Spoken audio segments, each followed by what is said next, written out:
இந்த வீடியோ எனக்கு நிறைய பேர் அனுப்பி இதை பத்தி பேசுங்கன்னு சொல்லியிருந்தீங்க. இந்த பையன் ஒரு யூடியூபர் தான், நான் சொல்லணும்னு அவசியம் இல்ல. இந்த பையன் மும்பை போயிருந்திருக்காப்ல. அங்க பாத்தீங்கன்னா 18 அப்படின்னு ஒரு ஹோட்டல் இருக்கு. அது விராட் கோலியோட ஹோட்டல். அங்க போயிருக்காப்ல. சாப்பிடுறதுக்காக உள்ள போன இந்த நபரை அவர் வேட்டி சட்டை கட்டி போனதுனால இந்த காஸ்டியூமை நாங்க அலோவ் பண்ண மாட்டோம்னு வெளியில அனுப்பிட்டாங்க.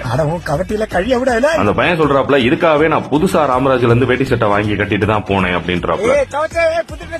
நீங்க நினைக்கிறீங்களா அந்த ஹோட்டல்ல வேலை பார்க்கறவங்களுக்கு இது தமிழ்நாட்டோட ட்ரெடிஷனல் ட்ரெஸ் தெரியாதுன்னு? அப்படி பார்த்தா இது தமிழ்நாட்டுக்கு மட்டும் ட்ரெடிஷனல் ட்ரெஸ் கிடையாது, டோட்டல் சவுத் இந்தியால எல்லாருமே வியர் பண்றது. எப்படியும் நம்மள அந்த வேட்டி கட்டுறதுக்கு முன்னாடி சின்னதா ஒரு டவுசர் போடுவோம், வெள்ளை கலர். இந்த பையனும் போட்டு இருந்திருப்பாப்ல கண்டிப்பா. அப்படியே அந்த வேட்டியை உரியிட்டு டவுசரோட ஹேண்ட் கப் பட்டனை கலட்டி விட்டு 2 ஃபோல்டு பண்ணிட்டு உள்ள போயிருந்தா அலோவ் பண்ணிருப்பாங்க. உதாரணத்துக்கு எப்படின்னு கேட்டீங்கன்னா, பின்னாடி ஒரு பொம்பளை புள்ள வருது பாருங்க, அதே பொம்பளை புள்ள பிராவும் சட்டியோடையும் போயிருந்தாலே அலோவ் பண்ணிருந்திருப்பாங்க. ஆனா இப்படி ட்ரெடிஷனலா வேட்டி சட்டை கட்டி போறோம்னா அலோவ் பண்ணல. என்னதான் அந்த ஹோட்டல் விராட் கோலியோட ஹோட்டலா இருந்தாலும் அதுவும் ஒரு வடக்கன்ஸ் ஹோட்டல் தானே. அவங்க வெளியில அனுப்புனது நல்லது நினைச்சிட்டு போக வேண்டியது. ஏன்னா உள்ள ஒரு தோசை 500 ரூபான்னு போட்டு வச்சிருப்பாங்க பிச்சைக்கார போயிடுது.